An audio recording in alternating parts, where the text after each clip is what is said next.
আসসালামু আলাইকুম। আজকে আমরা কথা বলবো আমাদের কারখানায় কতজন শ্রমিকের জন্য একজন সেফটি অফিসার নিয়োগ করতে হবে।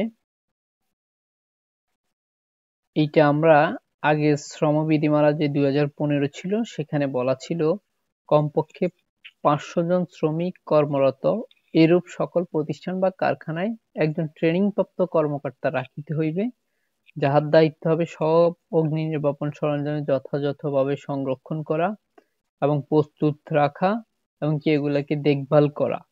যেটা হচ্ছে উপবিধি 10 উল্লেখিত।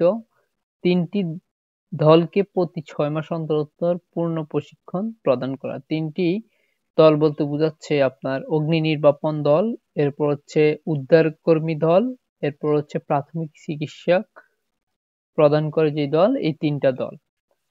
সো এই জিনিসটা হচ্ছে আমাদের শ্রমবিধি মেলা 2015 যেটা অধ্যায় নাম্বার 6 নিরাপত্তা, সেটার বিধি 55-তে বলা আছে।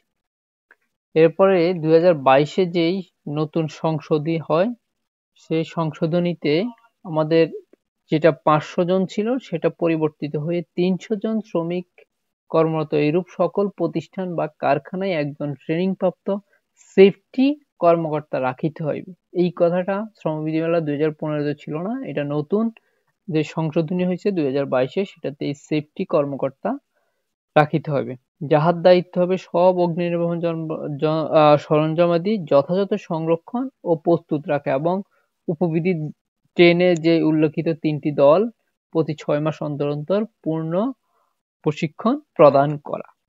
তো 2015 যে শ্রম বিধিমালা সে অনুসারে একটা কারখানায় আমরা অনেক দেখতাম যে নিয়োজিত ফায়ার সেফটি অফিসার, যেটা এখন পরিবর্তিত হয়ে এই যে 2022-এ সংশোধনী হয়ে সেই ফায়ার সেফটি অফিসারটাকে এখানে সেফটি অফিসার হিসাবে আমরা অনেক জায়গায় দেখি নিয়োগ নেয়।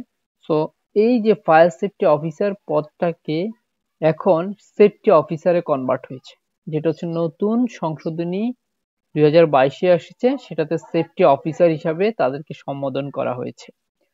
সো আজকে এই পর্যন্ত, সবাই ভালো থাকবেন, সুস্থ থাকবেন।